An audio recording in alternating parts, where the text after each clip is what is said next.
As a notary, you may be asked to notarize a jurat, or a verification upon oath or affirmation. Basically, this means that the person before you is declaring that the contents of the document they are signing are true. Jurats are often an important part of affidavits or depositions. They may then be used as evidence in trials or other legal proceedings. When completing a jurat, keep this in mind. You should only use the jurat certificate wording required in your state. While you don't have to verify the document yourself, you do have to certify 4 things when notarizing a jurat. The signer physically appeared before you. You verified the identity of the signer, following the requirements of your state. You witnessed the person sign the document. And finally, that the signer swore or affirmed that the statements in the document are true.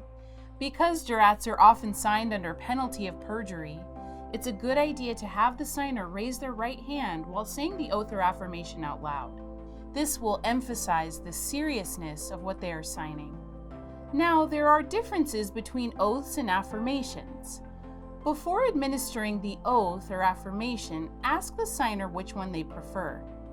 An oath is a solemn spoken pledge to God or a supreme being. An affirmation is a spoken pledge made on the signer's personal honor. Now, there are some restrictions. It is important to note that no one can execute a jurat or take an oath or affirmation for another person.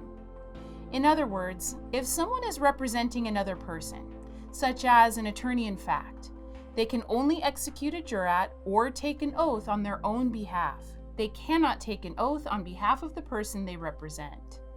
Also, some states may have additional rules regarding jurats, so it's important to make sure you're familiar with your state's regulations before proceeding. For example, Florida notaries aren't authorized to transcribe affidavits or depositions, but may execute jurats on those documents. In Ohio, notaries must use a jurat certificate that states the type of act and that an oath was administered to the signer. And they must administer the oath before completing the jurat certificate.